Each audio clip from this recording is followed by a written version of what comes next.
Miss Criselda, shout out. Relate na relate ka sa sitwasyon nyo dyan sa anak mo at sa ikaw. Kayo na mga magulang. Yung sinisigaw mo kanina, no? Relate na relate siya dyan. Nakaka-relate ba siya? Ganon din Oo, ba yung kanyang ano? siya yun. Ano kasi yun, meron kasing kapatid sa akin na nagsabi, somewhere in North America, sa USA yata, na ganon yung ano ginagawa sa kanya. Hindi ko alam na ganon din pala yung kay Sister Criselda. Hindi ganyan din sa amin di ba? Alam mo naman yung sitwasyon namin. Ganyan din. Nakaka-relate din kami dyan. Yun nga, sana magising yung isa sa amin na bumalik sa amin. Kaya mali yung ano, mali mga batang ano, mga anak, mga kapatid, magunos dili kayo, kilala ninyo yung inyong mga magulang. Huwag ninyong ipagpalit yung inyong mga magulang dahil sa walang kwentang aral ni Daniel Rason. Tandaan ninyo, malinaw yung sabi ng Biblia, minalilang nila. Mga anak, magsitalima kayo sa inyong mga magulang sa Panginoon. Sino yung mga magulang sa Panginoong tinutukoy na tatalimain? Igalang mo ang iyong ama at ina, siyang unang utos na may pangako. Alin mo lang, tutuloy mo lang eh. Nagkakaroon lang ng problema because of the chapters and verses. Wala naman pong chapter and verses ang original na Biblia, mga kapatid. Kaya nga sabi ng Biblia, bawal magbawas kahit isang kudlit sapagkat tatanggalan kayo ng bahagi sa buhay na walang hanggan. Bawal magdagdag, dadagdagan kayo ng salot na nakasulat sa aklat na ito. Bawal yon. Kung yung maliit na kudlit, bawal alisin, bawal dagdagan. Paano pa yung buong tot ng Biblia? Pagka tinanggal mo yung buong tot ng Biblia, mas malaking danger, mga kapatid. Kagaya ng ginagawa ni Daniel Rason, biruin mo, malinaw na nakasulat, datapwat kahimat kami, o isang anghel na mula sa langit ang bumaba, mangaral ng ibang ebanghelyong iba sa ipinangaral namin sa inyo, matakwil. Yan. So, Badong, alam mo, dapat ka talagang matakwil, Badong eh. Dapat ka talagang matakwil kahit hindi ka pa pastor. Nagmamarunong ka, mangmang naman. Yan ay isang malaking katangahan ayon sa Biblia, Badong. Yan ang pa sinasabi ko eh. Nagmamarunong kayo, ba't hindi na lang kayo magsama doon ni Willie Santiago? Badong, dapat magsama na kayo ni Willie Santiago. Yamang kayo nagmamarunong din naman kayo sa Biblia. Bobo naman. Bakit bobo? Ito, pakinggan nyo mga kababayan. Ang sabi niya, dito ulitin ko lang ng sandali. Kasi ang sabi niya, mga anak, magsitalima kayo sa inyong mga magulang. Dito yan banda ito ulitin natin para sa kalinawan ng lahat. Kasi andain ng mga kaagad na pinagbabanggit sa sitas ng Biblia. Ay, naku Badong, yan ba sinasabi ko pagka mga pastor-pastoran, nangangarap na magiging pastor, nangangarap na mamuno ng isang relihiyon, yan ang napala ninyo dyan. Hindi mo na kasi diretsahin Badong na gusto mong palitan ang Brother Daniel. Sana sinabi mo pa noon na panahon pa na Brother Eli, nandito pa kasama pa natin. Brother Eli, ngayon pa lang, i-recommenda ko sarili ko kasi ako may katangahan din naman ako sa Biblia, pwede na ako mamuno. Iwan si Daniel Rason kasi walang alam yan, bubo yan. Sana ganun Badong, tingnan nyo mga kababayan kung gaano ka malaking katangahan itong mga pinagsasabi ni Badong. Iulitin ko lang ng kapiraso. Huwag ninyong ipagpalit yung inyong mga magulang dahil sa walang kwentang aral ni Daniel Rason. Ayan. Kasi yun, meron kasing kapatid sa akin na nagsabi, somewhere in North America, sa USA yata, na ganun yung ginagawa sa kanya. Hindi ko alam na ganun din pala yung kay Sister Criselda. Hindi ganyan din sa amin di ba? Alam mo naman yung sitwasyon namin. Ganyan din. Nakaka-relate din kami dyan. Yun nga, sana magising yung isa sa amin na bumalik sa amin. Kaya mali yung mali mga batang mga anak, mga kapatid, magunos dili kayo, kilala ninyo yung inyong mga magulang. Huwag ninyong ipagpalit yung inyong mga magulang dahil sa walang kwentang aral ni Daniel Rason. Tandaan ninyo, malinaw yung sabi ng Biblia, minalilang nila. Mga anak, magsitalima kayo sa inyong mga magulang sa Panginoon. Sino yung mga magulang sa Panginoong tinutukoy na tatalimain? Igalang mo ang iyong ama at ina, siyang unang utos na may pangako. Yan. So, putulin natin sandali dyan mga kababayan ha. Papakita ko sa iyo sa pagmumukha mo, Badong, isang katangahang mga pinagsasabi mo. Sabi niya, minamali ka ni Daniel Rason. Kasi, napakadaming mga kasi nitong si Badong. Alam mo, Badong, ganito. Tama, sinabi, nakasulat. Wala akong totoo sa nakasulat.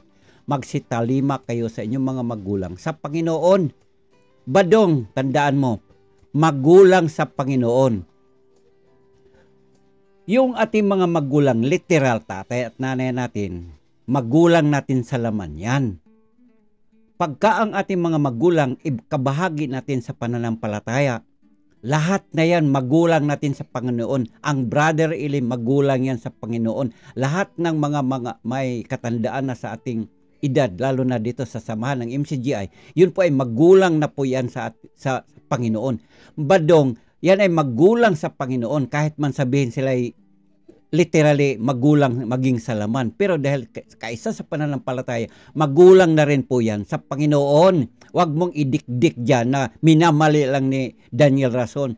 Alam mo ba, Dong, yan ang sinasabi ko sa iyo, nagmamarunong ka, katangahan din naman pinagsasabi mo. Gaya ng sinasabi mo, yung pagmumura, 8:44 ng Juan. Oh, biblical po yan, biblical. Badong, isa namang katangahan itong sinasabi mo ngayon.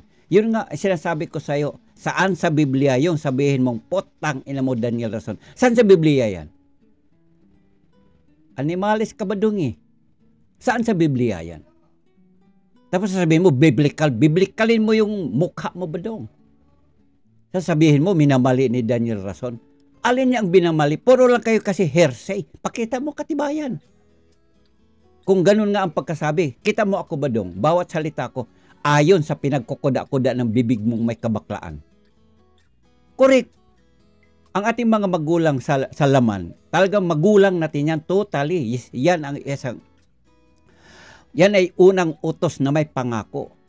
Walang sinabi doon sa utos na may pangako na siyang unang utos na may pangako na sinasabi doon, ibigin ninyo ang inyong mga magulang sa Panginoon. Wala doon nakasulat ba doon? Bagamat, talaga namang magulang natin yan, literally, spiritually.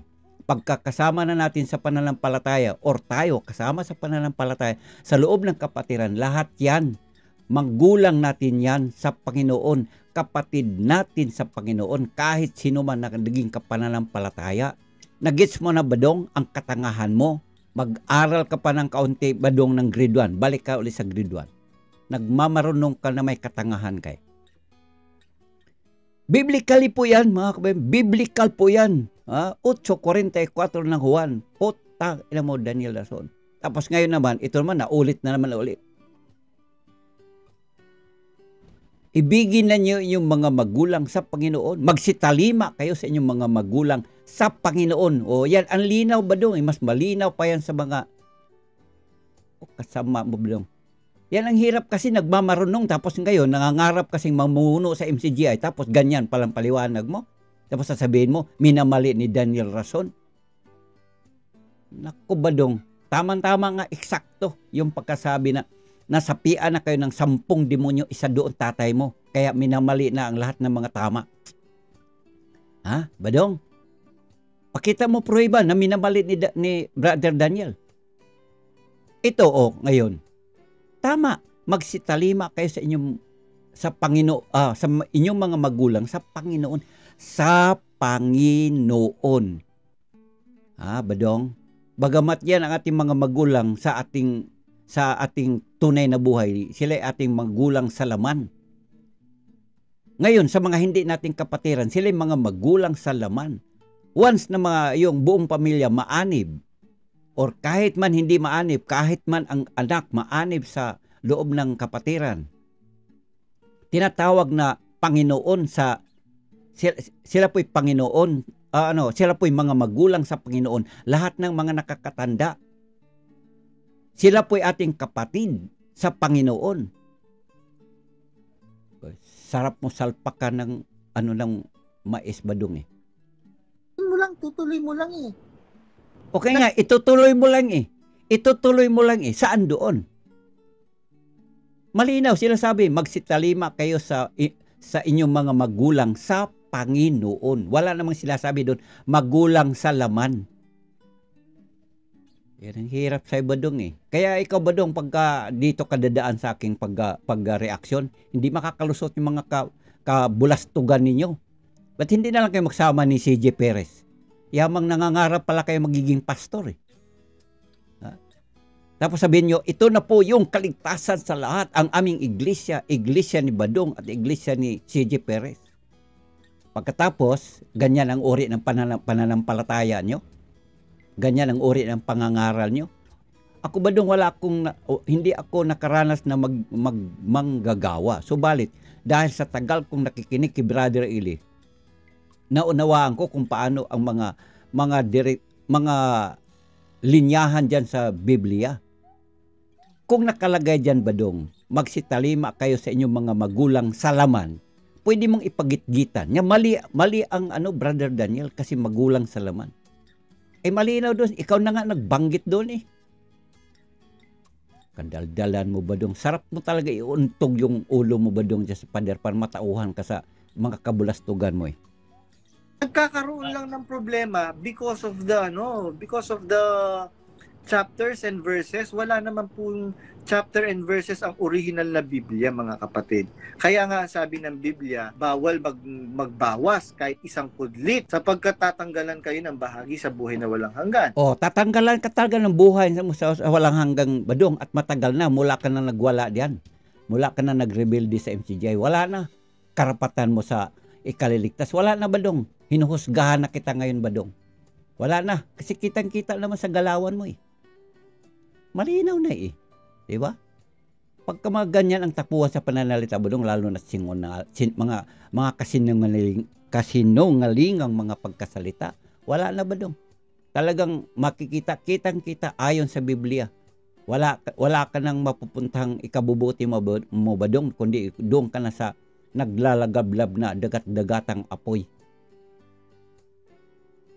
Bawal dadagdagan kayo ng salot na nakasulat sa aklat na ito.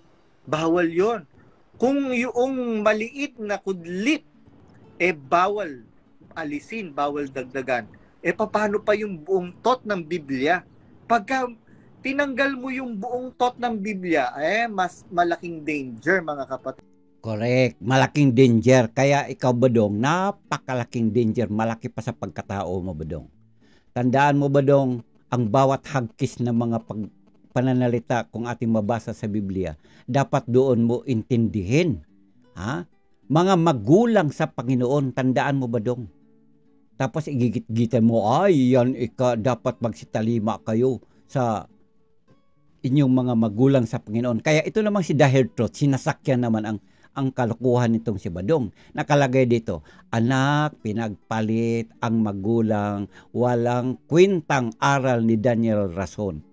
Yun. Ito, malapit na itong mapunta sa, doon sa Mandaluyong. Yung compound doon sa Mandaluyong, malapit na itong ma-admit doon. Mga galawan na mga ito, magkakasama-sama, magkakaisang diwa ito mga ito. Kaya magpatingin na kayo ng mga eksperto, ikaw dyan, Dahil Truth. Ikaw din naman Badong, magpatingin na kayo ng mga eksperto ayon sa Biblia. Eksperto ayon sa Biblia. Kasi makikita naman ang inyong mga galawan dyan. Kagaya ng ginagawa ni Daniel Rason, biruin mo, malinaw na nakasulat, datapwat kahimat kami, o isang anghel na mula sa langit ang bumaba, mangaral ng ibang ebanghelyong iba sa ipinangaral namin sa inyo, matakwil. Correct. Matakwil ka talaga Badong. Sukat mo ba nung pakahulugan? Ha?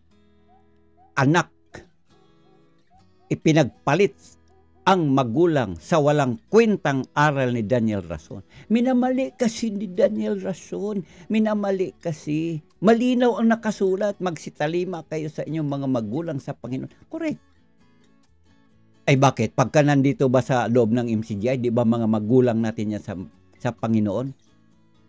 Lahat ng mga nakakatanda, mga magulang natin sa Panginoon yan, mga iyan. Mga kapatid sa Panginoon. Badong, wag. Kaya kitang-kita ang mga kalukuhan mo dito Badong pag ako ang kaharap mo eh. Buong tot ng talata yung iminamali, hindi isang kudlit ang inalis. Yung buong tot ang inalis mga kapatid. Correct. Inalis mo ang buong tot, Badong. Malinaw na kalagay, magulang sa Panginoon, tapos ipagkahulugan mo yung mismong magulang sa laman. Magsitalima kayo sa inyong mga magulang sa Panginoon. Hoy, Badong, ang ating literal na mga magulang, yan po ay magulang natin sa laman. Ngayon, kung magkasama-sama buong pamilya, nagkakaisa sa pananampalataya, matatawag din niyang magulang sa Panginoon dahil iisa ang diwa po yan, Badong. Hindi ko mo sabihin magulang is magulang na talaga yung kagaya ng binabanggit mo na magsitalima kayo sa mga magulang. Kaya ang nakalagay dito sa video naman ni The Heard Truth, nakalagay, anak pinagpalit ang magulang sa walang kwentang aral ni Daniel Rason. Kaya alam mo, kayo diyan, The Heard Truth, at saka ikaw, Badong, magsama lang kayo doon sa gitna ng Pasipiko, sabay talo na kayo, tuwag na kayong lumutang, Badong. Magsama na lang kayo doon sa gitna ng Pasipiko, sa dagat. Talon kayo doon, patiwarik. Huwag na kayong lumutang. At nang matahimik na tayo dito, hindi na kayo magkalat pa ng hindi na kayo magkalat ng lagim dito sa SOCMED sa pamagitan ng mga kadaldalan nyo na wala naman sa ayos. Biblically speaking, Badong, maling-mali ka.